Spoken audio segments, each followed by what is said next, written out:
नमस्कार, स्वागत है आपका मुनाफे की मंडी में, जहां हम आपके लिए कमोडिटी मार्केट की तमाम बड़ी खबरें लाते हैं, साथ ही आपके लिए बेहतरीन ट्रेडिंग कॉल्स भी लेकर आते हैं। आज हमारे साथ 5 मेहमान हैं। मनोज कुमार जैन हैं, डायरेक्टर है और head commodity and currency research है पृथ्वी फिनमार्ट से। भाविक पटेल है, सीनियर रिसर्च एनालिस्ट है ट्रेडबुल सिक्योरिटीज से। और निर्मल बम के कुणाल शाह हैं, कमोडिटी रिसर्च के हेड हैं। साथ ही आगे हमारे साथ इस्मा के प्रेसिडेंट आदित्य झुंझुनवाला होंगे और विजय सॉल्वेक्स के एमडी विजय डाटा साहब होंगे, जिनसे हम खाने के तेल की कीमतों पर बात करेंगे। तो आप पांचों मेहमानों का ईटी नाउ स्वदेश पर स्वागत है। लेकिन सबसे पहले फटाफट से आज की बड़ी खबरें देख लेते हैं। गोल्ड और सिल्वर के साथ शुरुआत करते हैं, क्योंकि चीन और यूएस में जिस तरह से तनाव बढ़ा है उसका फायदा यहाँ पर मिल रहा है। साथ ही घरेलू बाजार में जो आज तेजी है वो करेंसी का भी यहाँ पर फैक्टर काम कर रहा है। 51,800 रुपये के ऊपर गोल्ड पहुँच गया है। चांदी भी अच्छी तेजी है, 58,000 के ऊपर अब पहुँच चुकी है। क्रूड की बात करें तो यूएस में मांग घटने की चिंता बढ़ गई है। ड्राइविंग वहां पर लोगों ने फ्यूल कॉस्ट की वजह से कम कर दी है, लेकिन ओपेक प्लस के जो फैसले हुए हैं उस पर बाजार की नज़र अभी फिलहाल कम दिख रही है। हालांकि जिस तरह से यूएस का दबाव था, उस दबाव के बावजूद उन्होंने बेहद ही कम उत्पादन में बढ़ोतरी का सितंबर के लिए फैसला किया है। नेचुरल गैस 3.5% की तेजी एमसीएक्स पर और नाइमेक्स पर एक रेंज में कारोबार हो रहा है। कॉपर हल्की तेजी 642-43 रुपए के आसपास एमसीएक्स पर, एक रेंज का कारोबार ही पूरे ही मेटल में आज दिख रहा है। हालांकि जिंक में थोड़ी तेजी ज्यादा है। अगर एग्री मार्केट की बात करें तो मेंथा जहां पर स्थिर कारोबार दिख रहा है 995 रुपए के आसपास। कॉटन घरेलू बाजार में लगातार तेजी दिख रही है। महाराष्ट्र से खबर ये आ रही है कि बारिश से फसलों को नुकसान हुआ है और 48,700 के ऊपर एमसीएक्स पर अगस्त वायदा चला गया है। हल्दी मुनाफा वसूली हावी है 7,700 रुपए के नीचे। जीरा मांग बढ़ने से ज्यादा मांग से यहाँ पर सपोर्ट है, 24,000 के करीब है। धनिया में दायरे में कारोबार हो रहा है 11,700 रुपए के आसपास। तो ये कुछ बड़ी खबरें। चलिए, लेकिन सबसे पहले आज बात करते हैं कच्चे तेल की, जहां पर ओपेक ने कल सितंबर में रोजाना 1 लाख बैरल बढ़ोतरी का सिर्फ फैसला किया है, जो अब तक ओपेक के कार्टल से उत्पादन को लेकर जब भी जितने भी फैसले होते हैं उसमें सबसे कम ये माना जा रहा है। कुल ग्लोबल डिमांड का सिर्फ 0.1% बढ़ोतरी का ऐलान हुआ है। मनोज जी, क्या लग रहा है क्रूड में जिस तरह के ये फैसले लिए गए हैं, यूएस का दबाव था, उसके बावजूद क्या वजह हो सकती है? या तो उनके पास अंडर इन्वेस्टमेंट की वजह से उत्पादन बढ़ाने के ऑप्शंस नहीं है बहुत ज्यादा ओपेक मेंबर्स के पास, या फिर वो अनदेखी कर रहे हैं, या रसिया की वजह से नहीं बढ़ा पा रहा है, क्योंकि रूस को यूएस पे की बात मानने को रूस तैयार नहीं होगा और यही एक वजह होगी, और वो उनको सहमति में लेना, उनके साथ करार करना इनके लिए मुश्किल होगी। क्या वजह हो सकती है सर? नमस्कार विश्वमोहन जी। बिल्कुल, यहाँ पे दो बातें हैं। एक तो ओपेक प्लस कंट्रीज में अंडर इन्वेस्टमेंट के चलते यहाँ पे उत्पादन नहीं बढ़ पा रहा है, वो एक बड़ी वजह है। दूसरा, यहाँ पे रशियन ऑयल को मार्केट दिलाने के लिए भी शायद यहाँ पे जो उत्पादन में बढ़ोतरी जितनी करनी चाहिए थी ओपेक प्लस की तरफ से, वो देखने को नहीं मिल रही है और उम्मीद से काफी कम जो है यहाँ उत्पादन में बढ़ोतरी देखने को मिली है। हालांकि यूएस में उत्पादन में लगातार बढ़ोतरी यहाँ देखने को मिल रही है। ऑयल रिग काउंट्स वहां पे 2 वर्ष के उच्च स्तर पर पहुंचते हुए नजर आए हैं। कल जो ईआईए का रिपोर्ट आया था उसमें भी अनएक्सपेक्टेडली जो है इन्वेंट्री में बढ़त देखने को मिली थी, जिसके चलते हमने कीमतों में कमजोरी आते हुए देखी। लेकिन यहाँ पे ओपेक प्लस की तरफ से जो उत्पादन है वो काफी सीमित मात्रा में बढ़ाया जा रहा है, तो उसके चलते कच्चे तेल में $90 एक क्रूशियल सपोर्ट पॉइंट पे भी ये ट्रेड कर रहा है। अगर ये सपोर्ट लेवल होल्ड हो जाते हैं तो फिर एक बार WTI जो है वो $94-95 प्रति बैरल तक के जो स्तर है वो दिखा सकता है। वहीं अगर $90 के नीचे अगर ब्रेकडाउन देखने को मिलता है तो फिर एक यहाँ पे शार्प जो है करेक्शन टुवर्ड्स $86-85 तक भी देखने को मिल सकता है। तो एक बेहद ही रिस्की कॉल मैं कहना चाहूंगा कि यहाँ पे कर सकते हैं। 7,200 के आसपास एक बाइंग का पोजीशन ले सकते हैं, 7,120 के स्टॉप लॉस से। 7,350, 7,360 ये लक्ष्य रख सकते हैं। चलिए, अब एक शुगर पे बात कर लेते हैं, इसलिए कि इसमा प्रेसिडेंट हमारे साथ जुड़ गए हैं, आदित्य झुंझुनवाला साहब। सर, स्वागत है आपका। सर, कल एफआरपी बढ़ाने का फैसला किया गया 305 रुपए के हिसाब से। हालांकि जो रिकवरी रेट है वो इस बार 10.25% है। सर, रिकवरी रेट अगर ज्यादा रहने से किसान मिलों पे क्या दबाव होगा या नहीं? क्योंकि रिकवरी रेट अगर ज्यादा है तो इससे कितना असर होगा मिलों पर? इसमें 2 तरह से देखना पड़ेगा। जिन एरियाज की रिकवरी ज्यादा है उनके ऊपर थोड़ा प्रेशर कम होगा, और जिनकी रिकवरी कम है उनके ऊपर प्रेशर ज्यादा होगा, क्योंकि मिनिमम 10.25 रिकवरी के हिसाब से चीनी मिलों को गन्ने का पेमेंट करना होगा। जिनकी रिकवरी उससे कम है उनके ऊपर थोड़ा दबाव आने की उम्मीद है।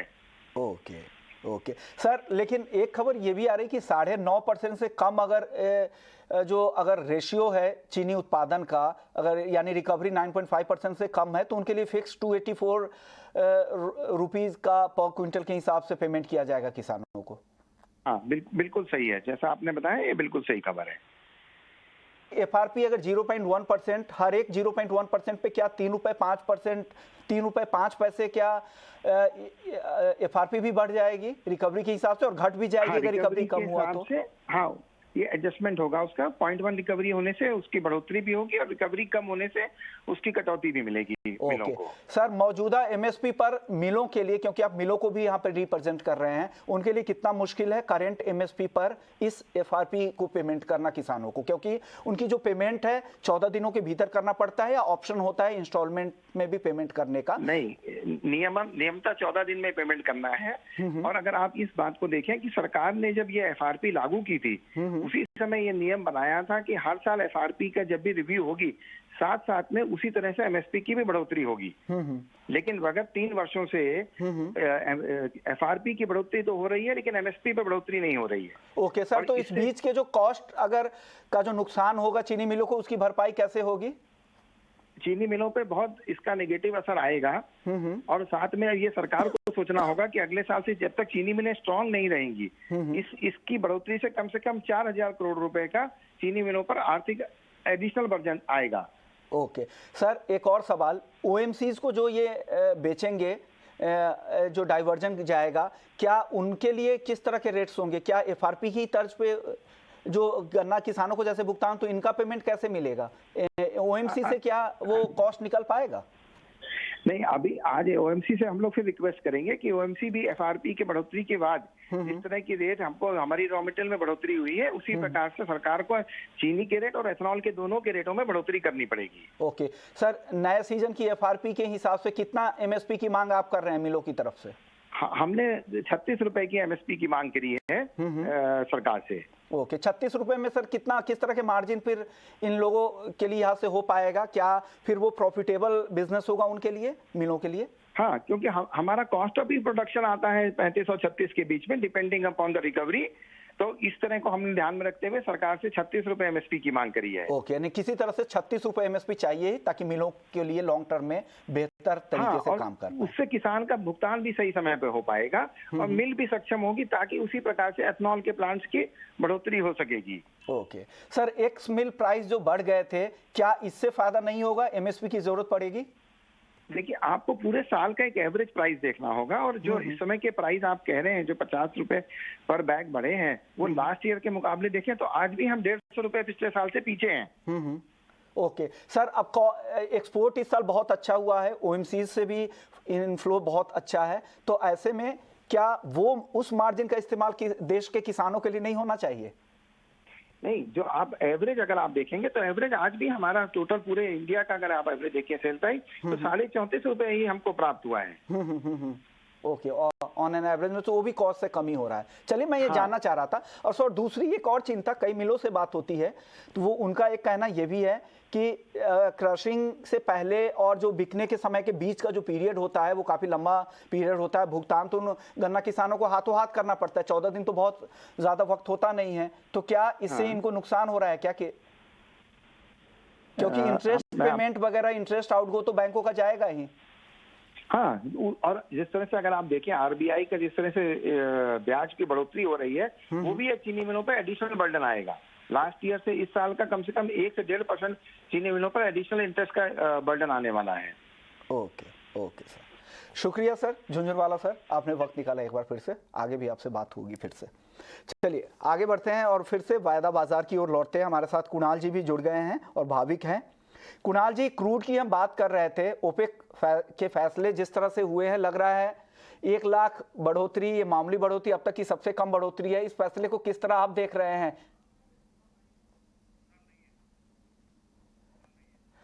शायद कुणाल जी से अभी संपर्क नहीं हो पा रहा है। भाविक, आप बताइए क्या करना चाहिए? ये ओपेक प्लस के फैसले के बाद क्रूड में क्या लग रहा है, क्रूड में किस तरह से ट्रेड करना चाहिए अब? विश्व Mohan ji, I think crew OPEC जो है उन लोगों ने थोड़ा सेफ प्ले किया है, क्योंकि अब तक अगर हमने देखा तो उन लोगों ने 400,000 बैरल्स पर डे का बढ़ोतरी के वायदा किया था। पर इस बार अगर देखें तो ऑलरेडी प्राइसेस कम है और एक्सपेक्टेशन है कि यहाँ से डिमांड कम भी हो सकती है, तो उसकी वजह से उन लोगों ने बहुत कम 100,000 बैरल्स पर डे का ही किया है। और अगर कल हमने देखा तो मार्केट ने एक बार रैली करके वापस सारे जो गेन से वो चले गए, तो ये दर्शा रहा है कि आगे जाके भी आई थिंक बेरिश ट्रेंड जरूर हो सकता है, बट यहाँ से शॉर्ट करना थोड़ा रिस्की है, क्योंकि ऑलरेडी हमने ये 4 दिन में देखा है कि 7% की गिरावट हो चुकी है। तो मुझे लग रहा है कि कहीं ना कहीं आई थिंक ऑप्शन के वायदे से थोड़ा बाय कर सकते हैं। जो 17 अगस्त का 7300 का कॉल है, जो अभी 278 चल रहा है, अगर वो डिप आता है 250 के करीब, तो मैं लॉन्ग के रिकमेंडेशन करूंगा 400 के टारगेट के लिए, और स्टॉप लॉस रहेगा 150 का। और ये स्ट्रिक्ट स्टॉप लॉस रखना चाहिए, क्योंकि ओवरऑल अभी भी क्रूड थोड़ा नेगेटिव है, बट थोड़ा शॉर्ट कवरिंग आ सकता है।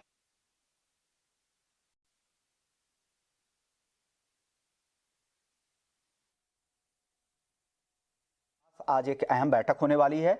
खाद्य सचिव की अध्यक्षता में ये बैठक होने वाली है और खाद्य तेल के उत्पादक और बड़ी मार्केटिंग कंपनियों के साथ ये बैठक है। और प्राइस कम कैसे की जाए, महंगाई, खाने के तेल की महंगाई कैसे कम की जाए। हालांकि पिछले कुछ दिनों से कई बार जितने भी प्रोड्यूसर्स हैं उन्होंने कम किए भी हैं, रिटेल में दाम भी कम हुए हैं, अब दिखना भी शुरू हो गया है और आगे भी निर्देश दिए जा सकते हैं और भी दाम कम कैसे होंगे। हमारे साथ इस पर बात करने के लिए विजय डाटा साहब हैं, एमडी हैं विजय सॉल्वेक्स के। सर, स्वागत है आपका ईटी नाउ स्वदेश पर। सर, क्या लग रहा है, क्योंकि करेंसी भी एक तरफ कमज़ोर हो रहा है, रुपए में आप देख ही रहे कमज़ोरी हो रही है। अब सरकार तो ये देख रही होगी कि इंटरनेशनल मार्केट में भाव लगातार कम हो रहे हैं, लेकिन करेंसी के फैक्टर को क्या वो डिस्काउंट करके चल रहे हैं? देखिए विश्व मोहन जी, बाजार लगातार पिछले 1-1.5 महीने से गिरावट की तरफ ही है। काफी बाजार गिर चुके हैं। सरकार की उम्मीद ये है कि और तेजी से गिर जाए। बाजार तो गिर ही रहे हैं और घट ही रहे हैं, बाजार लगातार घट रहे हैं, इसमें कोई तेजी की भी कोई बात नजर नहीं आ रही है और कंज्यूमर के लिए बहुत अच्छा हो रहा है। बिल्कुल सर, दाम तो घट रहे हैं, लेकिन मैं ये जानना चाह रहा था क्या रूम ज्यादा है क्या? क्योंकि अगर इंटरनेशनल मार्केट में अगर दाम घट भी रहे हैं तो हमारी करेंसी कमजोर हो रही है, तो वो सेट ऑफ कर रहा है। तो क्या इतना आसान होगा आप लोगों के लिए अब आगे भी घटाना? विश्व मोहन जी, करेंसी की यदि बात देखें तो लास्ट ईयर के मुकाबले करेंसी अभी भी तेज है। लास्ट ईयर 74-75 रुपए के करीब का डॉलर होता था, इस साल 80 तक ऊपर गया था, आज भी 79 से ऊपर ही है। हाँ सर, उसी बहुत ज्यादा करेंसी, हाँ उसी संदर्भ में बोलो, कमजोरी यानी सेंस रुपया ऊपर की तरफ जा रहा है, यानी कमजोरी हो रहा है, वही कहना चाह रहा था। हाँ, तो लेकिन इसके बावजूद भी तेलों के बाजार काफी घट गए हैं। पामोलिन जो 160-65 बिक गया था वो 120 रुपए के करीब भाव है। सोयाबीन 165-70 बिक गया था वो 125 रुपए करीब भाव है। मस्टर्ड ऑयल जो 180 रुपए बिक गया था ऊपर 135 रुपए के भाव है। होलसेल की बातें कर रहा हूँ मैं आपसे, और रिटेल में भी उसी करेस्पॉन्डिंगली भाव घटते जा रहे हैं।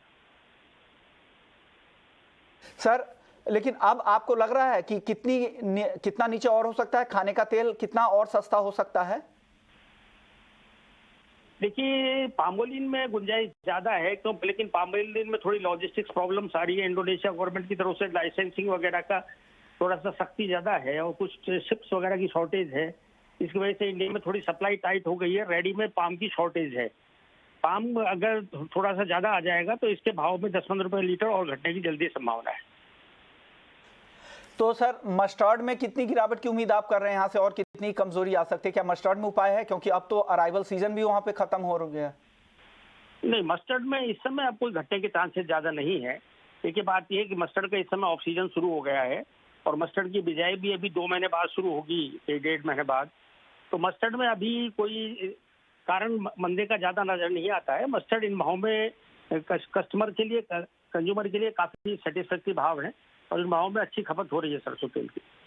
शुक्रिया सर, आपने वक्त निकाला हमारे लिए। देखते हैं आज बैठक में क्या होता है और क्या निर्देश सरकार की तरफ से दिए जाते हैं। डेफिनेटली रिटेल में दाम कम करने की सरकार की कोशिश है। फेस्टिव सीजन आ रहा है, डिमांड आगे भी बढ़ेगी और ऐसे समय में सरकार चाहती है कि त्योहारी मौसम में लोगों को सस्ते खाने का तेल मिले। ये कोशिश लगातार जारी है। चलिए अब गोल्ड और सिल्वर की बात कर लेते हैं, क्योंकि यहाँ पर भी अच्छी चमक बढ़ी है और रुपए का फैक्टर भी काम कर रहा है, साथ ही इंटरनेशनल मार्केट में भी तेज है, उसका भी फायदा मिला है।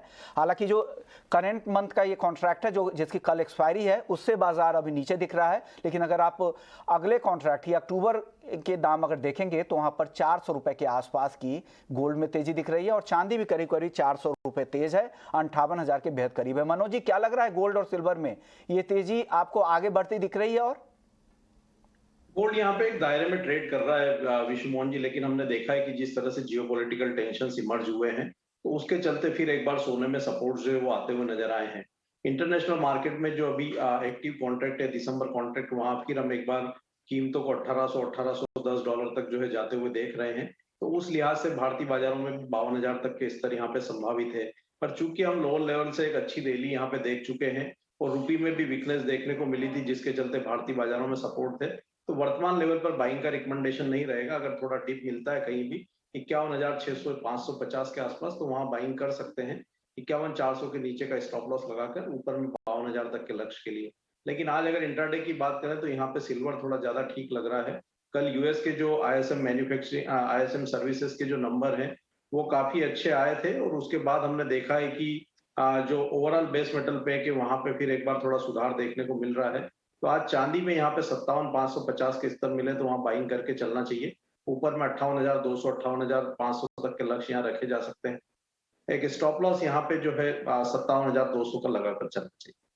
यानी चांदी खरीदने की सलाह है। इनको लग रहा है कि चांदी ज्यादा यहां से बेहतर रिटर्न देंगी। बाई कॉल है। चांदी आपको 57,550 रुपए पे यहां पर खरीदना है, 57,200 का स्टॉप लॉस लगाना है, 58,200 रुपए के टारगेट के लिए चांदी आप इंट्राडे में यहां पर खरीद कर जा सकते हैं, ऐसा मनोज जी का मानना है। भाविक, आप क्या सलाह दे रहे हैं? गोल्ड और सिल्वर में क्या करना चाहिए आज?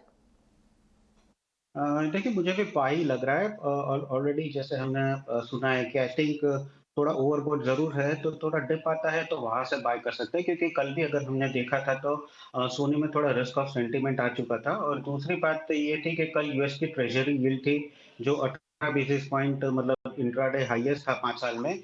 तो उसके बाद के आज के अगर गोल्ड के प्राइसेस देखें तो सारे वो जो लॉसेज है वो रिकवर हो चुके हैं। तो मुझे लग रहा है कि कहीं ना कहीं वापस अंतर्राष्ट्रीय बाजार में हमें $1,800 तक देख सकते हैं। और यहाँ एमसीएक्स में भी रुपये का थोड़ा सपोर्ट भी है। तो ओवरऑल आई थिंक थोड़ा डिप आता है 51,650 के करीब अक्टूबर कॉन्ट्रैक्ट, तो मैं बाय के ही रिकमेंडेशन करूंगा। टारगेट मेरा रहेगा 51,950 से 52,000 का, और इंट्राडे स्टॉप लॉस रहेगा 51,500 का। तो सोने और चांदी दोनों में मुझे बाइंग लग रहा है, बट सोना थोड़ा ज्यादा अच्छा लग रहा है, तो थोड़ा डिप आता है तो बाय कर सकते हैं। यानी दोनों में खरीदा, लेकिन चांदी ज्यादा पसंद है मनोज जी को और भाविक को गोल्ड आज ज्यादा पसंद आ रहा है 51,950 के टारगेट से, लेकिन है बाइंग की ही सलाह दोनों में ही, गोल्ड और सिल्वर दोनों में ही। चलिए अब आगे बढ़ते हैं और बेस मेटल्स की बात कर लेते हैं। हालांकि एक रेंज में कारोबार हो रहा है। मनोज जी, क्या लग रहा है मेटल में किस तरह की तेजी आगे दिख रही है आपको, या लग रहा है कि अब बेच कर जाएं ऊपरी स्तरों पर, इसलिए पिछले कुछ दिनों से वापस से तेजी यहाँ पे दिखनी शुरू हो गई है?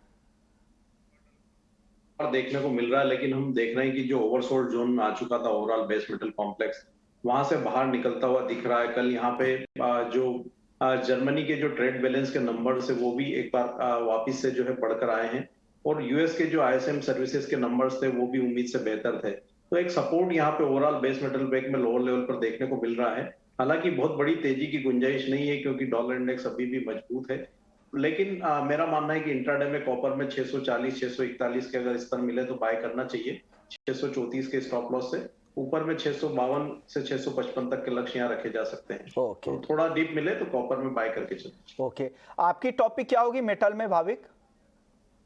जी, मेरी टॉपिक होगी जिंक, क्योंकि जिंक पे हमने देखा है कि अच्छी कल भी रिकवरी हुई थी, और ओवरऑल आई थिंक 288 का एक अच्छा सपोर्ट है टेक्निकली। जो तब तक 288 के नीचे ब्रीच नहीं होता तब तक मुझे लग रहा है कि अपसाइड हमें एटलीस्ट 302 304 तक का लेवल भी दिख सकता है।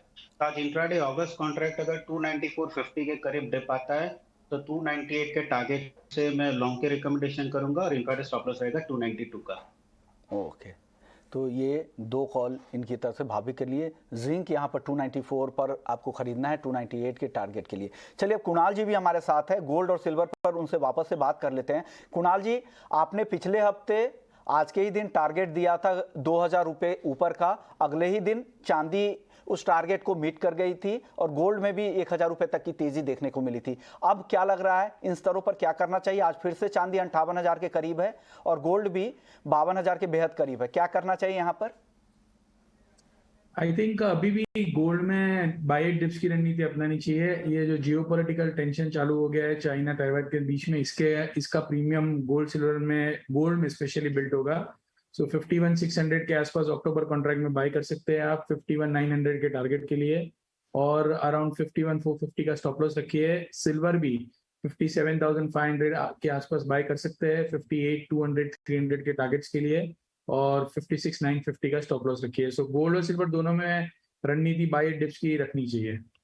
58,300 से के आसपास का टारगेट चांदी के लिए है, 51,900 के टारगेट के लिए गोल्ड खरीद सकते हैं दोनों में, लेकिन स्टॉप लॉस दोनों ही ट्रेड में जो कुणाल बता रहे हैं वो जरूर लगा लीजिएगा। मेटल में क्या करना चाहिए कुणाल जी, क्या लग रहा है मेटल में कोई टॉपिक आपकी तरफ से? आई थिंक मेटल्स में भी ओवरऑल आप देखेंगे तो जो हिसाब से चाइना से एक के बाद एक नेगेटिव न्यूज आ रहे हैं, अपसाइड लिमिटेड होते जा रही है। बहुत एक नैरो रेंज में स्टक है। अपसाइड, बड़ी अपसाइड के लिए चाइना की ओर से स्टिमुलस पैकेज का मेटल मार्केट अवेट कर रही है जो अभी तक आ नहीं रहा है। सो मेरी राय में 645 646 के आसपास कॉपर में बिकवाली कर सकते हैं 638 के टारगेट के लिए, और आपको 650 का स्टॉप लॉस रखना होगा। मुझे अभी फिलहाल मेटल को ऊपर जाने के लिए बड़ा है जो आ नहीं रहा है। We should wait for China stimulus announcement and उसके बाद मेटल में तेजी हो सकती है। 1-2 दिनों के लिए ट्रेड है तो इसलिए आप बेचकर अभी जाएं, चाइना से राहत पैकेज आने दे, उसके बाद आपको अगला डिसीजन क्या लेना है, बड़े लेवल का पोजीशनल ट्रेड क्या करना है वो फैसला करें। ये जो ट्रेड है 1 से 2 दिनों के लिए आपको बेच कर जाना चाहिए, 650 के स्टॉप लॉस के साथ बेचे। चलिए अब रुपए की चाल पर नजर डाल लेते हैं। 79.50 के बेहद करीब अब जा चुका है, करीब 0.41% की यहाँ पर कमजोरी आज रुपए में दिख रही है। कुणाल जी क्या लग रहा है, क्यों रुपए में वापस से कमजोरी बढ़ गई है? रुपए में अगर आप देखेंगे डॉलर इंडेक्स 105.50 का लो मार के आज 106.50 चल रहा है, डॉलर इंडेक्स कमजोर होने के कारण रुपए में। और दूसरा आप अगर जो जियोपॉलिटिकल ये टेंशन नया इमर्ज हुआ है उसके चलते हुए भी थोड़ा बहुत वीकनेस आ रही है, फिर से डर है कि क्रूड बढ़ गया तो आई थिंक सेंटिमेंटली थोड़ा और ऊपर जा सकता है 79.65 79.80 तक, वहां से ज्यादा ऊपर नहीं जाएगा ऐसा हमारा ध्यान है। कुछ एग्री मार्केट की बात कर लेते हैं, सबसे पहले कॉटन की बात करते हैं। मनोज जी क्या लग रहा है कॉटन में? घरेलू बाजार में काफी अच्छी तेजी फिर से आ गई है, लेकिन 2 कॉन्ट्रैक्ट के बीच में ये डिस्काउंट बहुत ज्यादा हो गया, क्या वजह है इसकी और कॉटन में प्राइस आउटलुक क्या है आपका? बिल्कुल, यहाँ पे दोनों कॉन्ट्रैक्ट में बड़ा जो है गैप देखने को मिल रहा है। जो इमीडिएट कॉन्ट्रैक्ट है वहाँ 49,000 तक कीमतों को जाते हुए देख रहे हैं, जैसा कि खबरें निकल कर आ रही है कि जो क्रॉप है वहां पे जो बारिश ज्यादा हुई है उसके चलते डैमेज हो सकता है। लेकिन मेरा मानना है कि यहाँ पे जो प्रीमियम ऑलरेडी ज्यादा देखने को मिल रही है, क्योंकि आइस कॉटन फ्यूचर में उतनी बढ़त नहीं आई है, तो मेरा मानना है कि लॉन्ग की पोजीशन में एक बार ये लेवल पे मुनाफा वसूली करना चाहिए इमीडिएट कॉन्ट्रैक्ट में अगर किसी की पोजीशन है। आगे के कॉन्ट्रैक्ट में जो गैप है बड़ा, वो मेरा मानना है कि ग्रेजुअली धीरे धीरे कम हो सकता है, लेकिन अगस्त वायदा में ये भाव पे बाइंग का रिकमेंडेशन नहीं रहेगा। लॉन्ग की पोजीशन में एक बार मुनाफा वसूली की रणनीति रखना चाहिए। सालों में भाभी कोई टॉपिक आपकी तरफ से? आई थिंक धनिया में मैं सेल के रिकमेंडेशन करूंगा, क्योंकि अगर हम देखें तो जून में अराउंड 11,000 से 12,700 तक की रैली देखने को मिली थी, और उसके बाद अगर देखें तो 12,700 से 11,600 की एक डिप देखी है, और लास्ट एक वीक से अगर देखें तो 11,960 के ऊपर वो जा नहीं रहा, और नीचे 11,600 का एक सपोर्ट है। और कल हमने देखा कि 11,600 का सपोर्ट ब्रेक किया, अभी भी वहीं चल रहा है आई थिंक सपोर्ट के करीब। तो मुझे लग रहा है कि ब्रेकडाउन यहाँ से आ सकता है और नीचे 11,400 से 11,200 के तक। तो आई थिंक अगस्त का कॉन्ट्रैक्ट है वो 11,720 के करीब आता है, तो मैं शॉर्ट की रिकमेंडेशन करूंगा 11,450 के टारगेट के लिए, और इंट्राडे स्टॉप लॉस रहेगा 11,900 का। जी आपकी टॉपिक मसालों में? मसालों में मुझे भी यहाँ पे धनिया जो है उसमें कमजोरी दिख रही है। अगर 11,700 से 800 की रेंज में आता है तो यहाँ बिकवाली कर सकते हैं 12,000 के ऊपर का स्टॉप लॉस लगाकर। या 11,500 से 11,400 तक के लक्ष्य जो है वो धनिया में रखे जा सकते हैं। दोनों ही जानकारों को कोरिएंडर पसंद आ रहा है, कोरिएंडर दोनों ही जानकारों को बेचने की सलाह दे रहे हैं। शुक्रिया कुणाल जी आपका, मनोज जी आपका, भाविक आपका, आप लोगों ने वक्त निकाला। तो मुनाफे की मंडी में फिलहाल इतना ही, लेकिन आप बने रहिए हमारे साथ।